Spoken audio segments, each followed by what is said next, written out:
El suministro de municiones de racimo a Ucrania es un gesto de desesperación.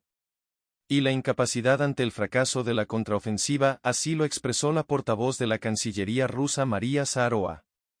El suministro de municiones de racimo a Kiev es un gesto de desesperación. Y una muestra de incapacidad.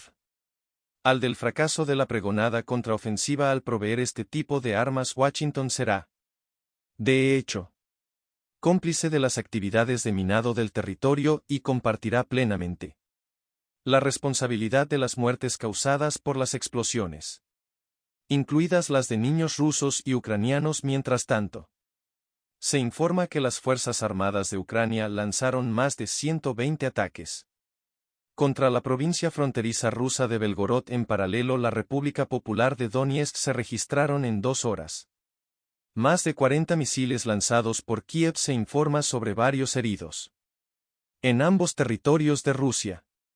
Tampoco cesan los intentos de contraofensiva del régimen de Zelensky en varias direcciones del combate. Desde el Ministerio de Defensa reportan enormes pérdidas de las fuerzas ucranianas. Las Fuerzas Armadas de Ucrania han continuado con sus fallidos intentos de ofensiva en las direcciones de Danielsk, Krasny Liman y el sur de Donetsk. En la dirección de Donetsk, las hábiles y valerosas acciones de las unidades defensoras del Grupo de Fuerzas del Sur repelieron con éxito 9 ataques del enemigo en las cercanías de las localidades de Druzhba, Severne, Marienka y Pirmamayske, en la República Popular de Donetsk. Durante los combates, las pérdidas sufridas por el enemigo a lo largo de la jornada ascendieron a 500 soldados ucranianos muertos y heridos. 6 vehículos blindados de combate, 4 vehículos, 2 camionetas, 2 unidades de artillería autopropulsada de fabricación estadounidense y 1 bus en Francia. Organizaciones sociales convocan manifestaciones en contra de la violencia policial. Fueron programadas las tradicionales marchas en memoria del joven Adama Traoré, quien murió hace 7 años bajo custodia de la policía. Además, las fuerzas emitieron una prohibición de las movilizaciones alegando que no disponen de personal para garantizar la seguridad. Sucede tras una intensa serie de manifestaciones en las que se registraron más de 3.500 detenidos en incidentes. Tras el asesinato de un adolescente en un control vehicular. Rusia avanza en el estudio del cuerpo humano en los modernos laboratorios de la ciudad de Nizhny Novgorod. Los científicos realizan un gran número de experimentos, trabajan en cómo prevenir enfermedades, prolongar la vida y combatir la vejez. Entre los avances más destacados están la creación del exoesqueleto para las extremidades inferiores y de sensores para la nariz electrónica. Rusia progresa en el campo de la ciencia y la tecnología. Una muestra de ellos son los proyectos de los expertos de la Universidad Estatal Lobachevsky de Nizhny Novgorod. Aquí, en estos modernos laboratorios, los científicos rusos trabajan de manera responsable en la creación de redes neuronales y también llevan a cabo un gran número de experimentos. Uno de los temas centrales de estudio es el envejecimiento humano. El objetivo es prevenir enfermedades y prolongar la vida saludable.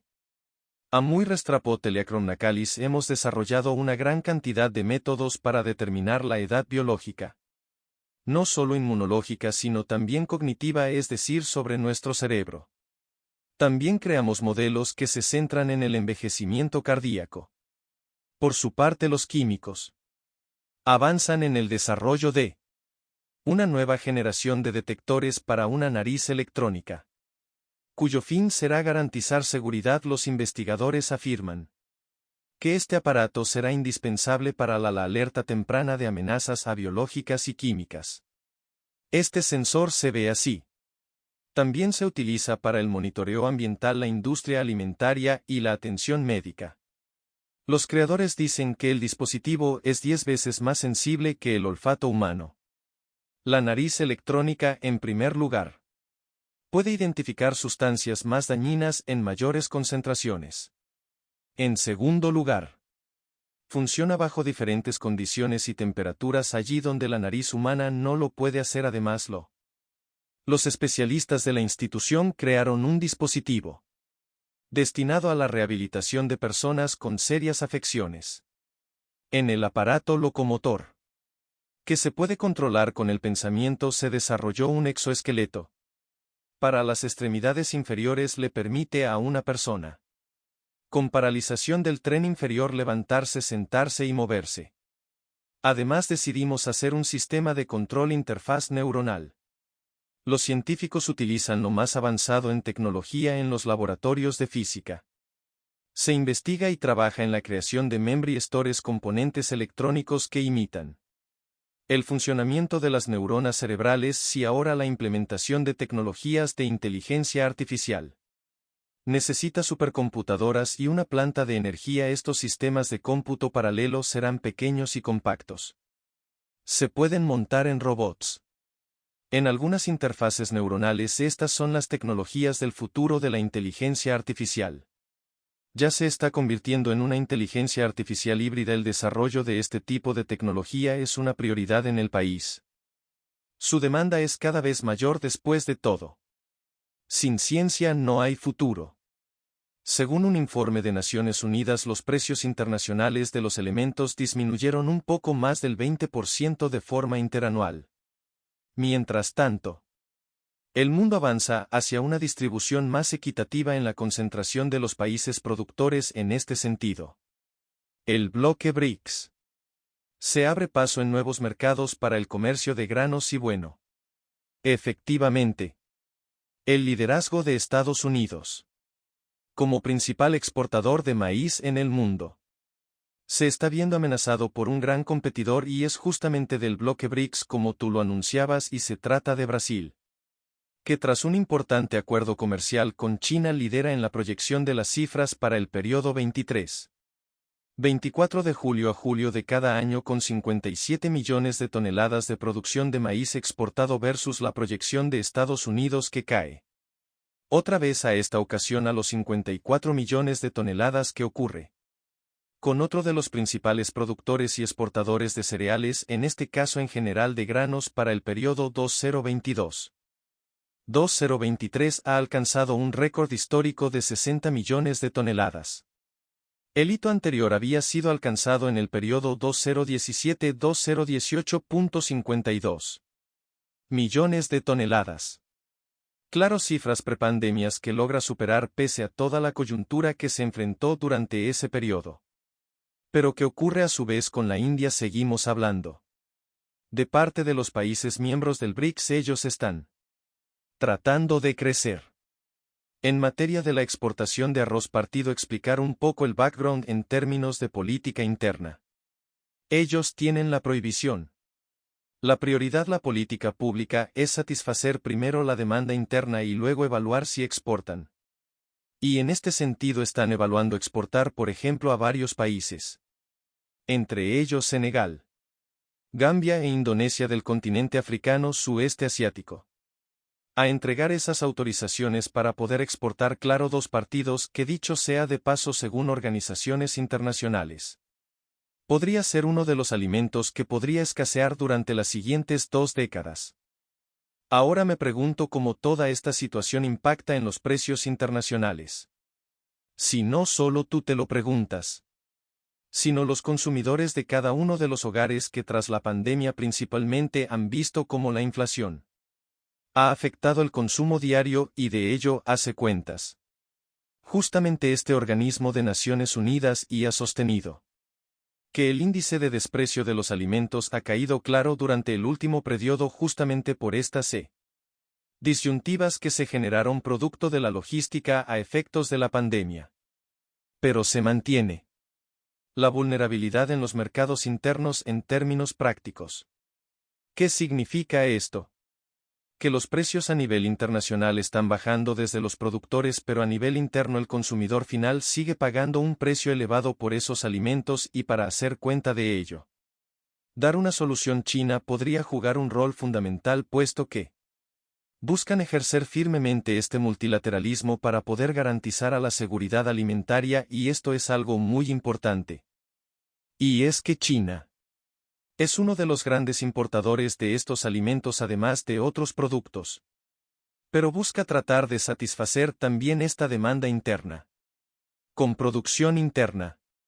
Y a través de todo este conocimiento, también buscan expandirlo a otras regiones, países en desarrollo o subdesarrollados en regiones del África, Latinoamérica, para poder ayudar justamente a combatir este gran riesgo de la seguridad alimentaria mientras los grandes productores están debatiendo este mercado, una situación muy interesante. Y a ver si logran hacer algo para que nosotros los consumidores no tengamos que pagar tanto. El mercado alimenticio ocupa un rol preponderante en la reconfiguración hacia un mundo multipolar. Uno de los elementos es que Brasil es un gran exportador de maíz principalmente. Hace China. Y ahí comienza a jugar otro tipo, vamos a decir, de intereses. Estamos hablando de una nueva reconfiguración en lo que yo llamo esta aceleración de la emergencia del mundo multicolada. Y en el cual, por supuesto, los suministros alimentarios, como hemos visto, forman un papel. Están comenzando a jugar un papel preponderante. De las crisis del hambre se convierte en un relato y hay que superar. En una se utiliza como un instrumento de presión y al final los países en pobre y en crisis alimentaria siguen estando exactamente iguales sin ninguna tensión que no sea más allá de un paliativo a calmarla. El hambre. Pero no se atiende estructuralmente el problema, y cuando había oportunidades como esta en la que se pedía que la exportación de Ucrania iba a atender estas poblaciones de Yemen, de Afganistán, pudimos ver cómo es un porcentaje muy pequeño el que se dirigió a estos países, cuando la mayor cantidad, por supuesto, fue dirigida a los países europeos. Este tipo de comercio creo que en cierta forma pudiera hasta los momentos tener cierta estabilidad mientras se evite que se juegue y se especule con los suministros alimentarios como sucede, porque también debemos recordar que no solamente son los países y no son las grandes corporaciones transnacionales que controlan este mercado de alimentos en los países. En los mismos países puede ser una misma que esté en Brasil o esté en Argentina o esté en Estados Unidos la que controla este comercio, y eso también influye en el mercado de alimentos. Hasta ahorita vemos una especie de estabilización y ojalá siga así hasta final de año. En Colombia, los presidentes Gustavo Petro y Luis Ignacio Lula da Silva participarán en la cumbre amazónica. Los líderes abordarán la protección y preservación de esta selva. El mismo modo, buscan defender los derechos de los aproximadamente 400 pueblos indígenas que viven en la Amazonía y cuyas tierras y modos de vida se enfrentan a continuas amenazas. El encuentro cuenta con la presencia de unos 600 expertos y ministros de medio ambiente de 8 países. En Leticia, capital del Amazonas colombiano, se encuentran los presidentes de Colombia Gustavo Petro y su homólogo de Brasil Luis Ignacio Lula Silva. La agenda está enfocada en detener el deterioro del Amazonas. Debe a esta reunión 600 expertos y ministros de medio ambiente y de los 8 países de la cuenca amazónica.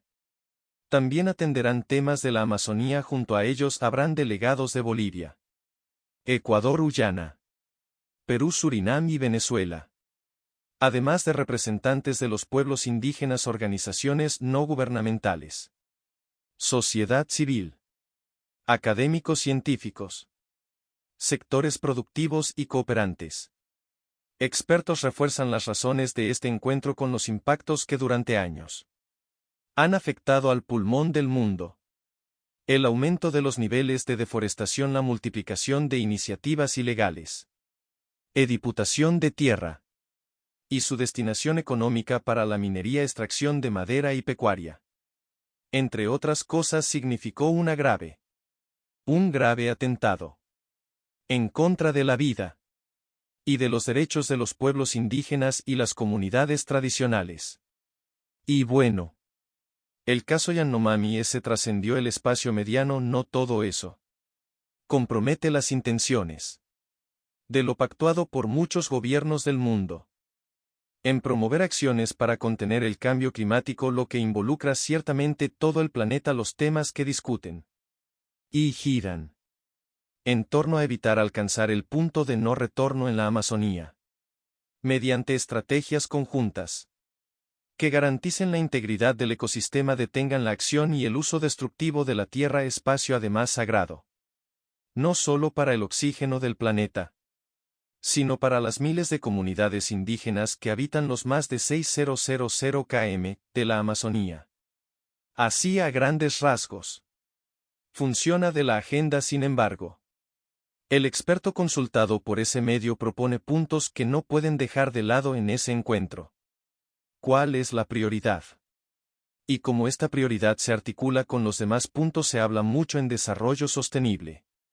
Pero este modelo para producir una nueva agenda del bioma amazónico, efectivamente, va a contar con la inclusión social y participación de todos los sectores involucrados, en particular los pueblos indígenas. Me pregunto, ¿va a ser capaz de articular y poner en diálogo conocimientos basados en la ciencia y los conocimientos ancestrales de los pueblos que habitan en Amazonía? Según el gobierno de Brasil, la deforestación en la Amazonía, que ocupa su territorio, cayó un 33,6% de los primeros 6 semestres de este mandato, poniendo en evidencia que tal vez los nuevos gobiernos en los dos países podrían revertir los daños sobre el Amazonas que permitieron los anteriores gobiernos o presidencias. Así lo analiza el experto. Con el gobierno involucionado, sin duda vivimos los mismos de los putos autos de la tragedia amazónica. Pero el gobierno de Ilustrísima del PT cometió un grave error con la construcción de la usina de Belomonte en el río Singu. Y en este momento, el gobierno Lula, que ensaya innovar con la creación del Ministerio de los Pueblos Indígenas e incluir en el Ministerio del Medio Ambiente Marina de Silva como su dirigente, una mujer activista histórica de la región amazónica. Este gobierno negocia con el Congreso Nacional una reforma ministerial que retira de esos dos órganos importantes funciones y poderes estatales relacionados, por ejemplo, fiscalización ambiental y demarcación de tierras indígenas. Los dos presidentes mantienen un discurso que, a la puesta del ambiente, sin embargo, asumen un gran reto, puesto que, según datos de organizaciones, monitorean los niveles de emisión de carbono en el mundo pese a que la deforestación bajo los incendios aumentaron. Lejos de ello, es que en junio fueron más de 3.000 incendios en el Amazonas, el número más alto desde 2007. El Amazonas, además, es la selva tropical más grande del mundo y 60% de ella se encuentra en Brasil. Brasil conmemora 6 meses del intento de golpe de Estado, con más de 250 personas aún detenidas y cerca de 300 acusadas. El Supremo Tribunal Federal aún investiga quiénes fueron los autores intelectuales del asalto a la Plaza de los Tres Poderes. Por su parte, los ciudadanos aseguran que los verdaderos organizadores de la toma del 8 de enero siguen sin ser procesados.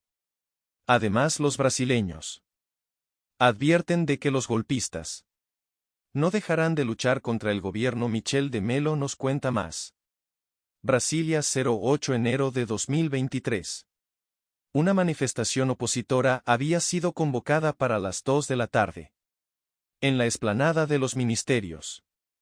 Al llegar a la Plaza de los Tres Poderes, cerca de 4.000 personas invadieron los edificios del Congreso Nacional, del Supremo Tribunal Federal y del Palacio del Plan Alto. En un episodio inédito en la democracia brasileña, durante horas provocaron daños en las tres sedes con pérdidas de alrededor $4,5 millones tan solo una semana antes. Este mismo lugar había sido escenario de la mayor toma de posesión de la historia, con cientos de miles de personas dando la bienvenida al presidente Lula da Silva. Después de 6 meses, en torno a 250 personas siguen detenidas y 90% de los casi 1.400 denunciados por la Fiscalía fueron enviados a juicio. Los procesos avanzan en la Suprema Corte. El Congreso ha creado una comisión mixta de investigación compuesta por 32 parlamentarios para apresurar la indagación referente a los vínculos de los representantes públicos con los actos del 8 de enero.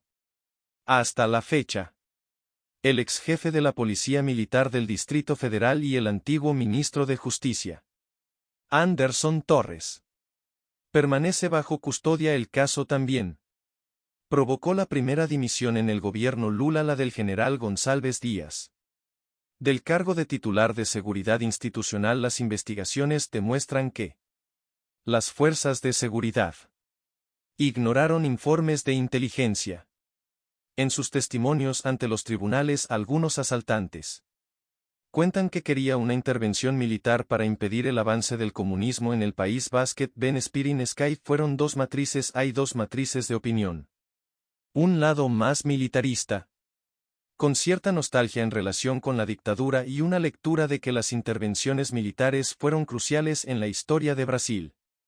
Segunda matriz de opinión es una vida religiosa, una perspectiva cristiana catastrofista, apocalíptica, en la cual las personas están involucradas en una guerra santa en contra de lo que denominan comunismo. El Supremo Tribunal Federal tiene plazo hasta 31 de julio para analizar todas las declaraciones de las personas relacionadas con los actos golpistas, acusadas de delitos más graves.